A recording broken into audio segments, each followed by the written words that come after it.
So as Jordan Peterson battles the cultural authoritarians in Canada for his right not to be forced to use gender pronouns made up by radical left-wing ideologues, so too here in Australia we're having our own battle with issues of free speech.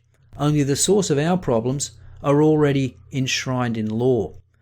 Of course, I speak of the notorious Section 18C of the Racial Discrimination Act, which has resulted in a number of Queensland University technology students being embroiled in an ongoing court battle for more than 3 years and facing damages claims of $250,000. Fortunately, those claims were thrown out last week. So what actually happened? Well, let's read from the Federal Circuit Court of Australia. On 28th of May 2013, 3 men entered the computer lab in the Oogaroo unit at Garden Point's campus of the Queensland University of Technology. At that time, Ms. Pryor was working there as an administration officer, as one of the respondents in this case, Alex Woods, was preparing to log onto a computer in the lab. Ms. Pryor approached them and asked them if they were Indigenous. They told her they were not. In response, she said words to the effect, this is the Oogaroo unit. It's an Indigenous space for Indigenous students at QUT. There are other computer labs in the university you can use. There are computers in P Block or the library that you can access. The men then left the computer lab. Mr. Wood found another available computer in another part of the Gardens Point campus. He logged on to his Facebook account and accessed a Facebook page called QUT Stalker Space. He posted a comment as follows. Just got kicked out of the unsigned Indigenous computer room. QUT stopping segregation with segregation?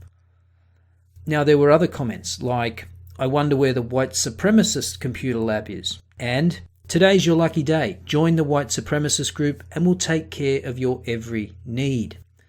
Now there was one comment that could be considered offensive, but the court ruled that the plaintiff couldn't prove that this came from one of the defendants.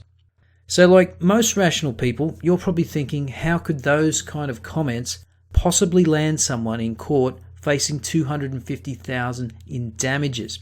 After all, the question posed by Mr. Wood is a perfectly valid one. How does segregating Indigenous students tackle the issue of segregation? And the other comments are clearly jokes, with the obvious exception of the last comment, which couldn't be attributed to any of the defendants. So how did this wind up in court? Well, that's where the wonderful Section 18C comes in. As you can see, the law states, it is unlawful for a person to do an act otherwise than in private if A. The act is reasonably likely in all circumstances to offend, insult, humiliate, or intimidate another person or a group of people, and B. The act is done because of the race, colour, or national or ethnic origin of the person or of some or all of the people in the group. So the problem should be apparent, specifically the words offend and insult, obviously highly subjective and ripe for exploitation. Now the complainant in this case, Cindy Pryor, claimed that she felt, quote, at risk of imminent but unpredictable physical or verbal assault, had nightmares, fear and sweating, and felt unsafe and frightened to return to work. Well, of course she did. But the judge was having none of it, and he dismissed the claims. Not only that, testimony from psychologists and psychiatrists showed that Ms. Pryor was, quote, unlikely to attribute personal responsibility to events that occur in her life. As a result of this personality style, she's likely to blame and begrudge others when she perceives she has been mistreated, which appears evident in relation to the incident on 28th of May 2013. She may be blindly uncritical of her own behaviour and insensitive to negative consequences associated with her behaviour, tending to minimise the negative impact that her behaviour has on others and on herself. Another psychologist noted that she tended to portray herself as being exceptionally free of the common shortcomings to which most individuals will admit. So in layman's terms, a self-absorbed asshole that takes no responsibility for her actions. And of course, just the type of person to try and take advantage of this law. But we have to go back a further step to find out how this got to the federal court in the first place, since complaints like the one made by Sydney Pryor under 18C are first referred to the Human Rights Commission. Now, the role of the Human Rights Commission is to try and conciliate the process so that the matter doesn't go to court, and that's what we are told happens in approximately 75% of the cases brought before the Human Rights Commission.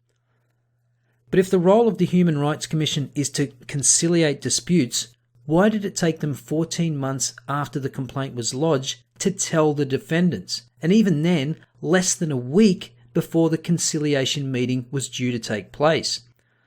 Especially since the head of the Human Rights Commission, Gillian Triggs, told the ABC that the Commission, quote, "What we did was what we normally do, which is investigate the facts, get a sense of what each of the parties is saying, and then attempt to conciliate the matter. And in good faith, we tried for 13 or 14 months. I think this one was difficult because the parties took different points of view. There were a number of students that had said different things, and so the issues in relation to each of them was different." The claims by Professor Triggs in the media that the students were being engaged by the Commission are directly contradicted by the internal documents and by the human rights body's own admissions of it not contacting the students until just days before the conciliation conference, which was scheduled without the students knowing anything about it or the complaint against them. In late July 2015, the university started contacting the students despite this being the job of the Commission.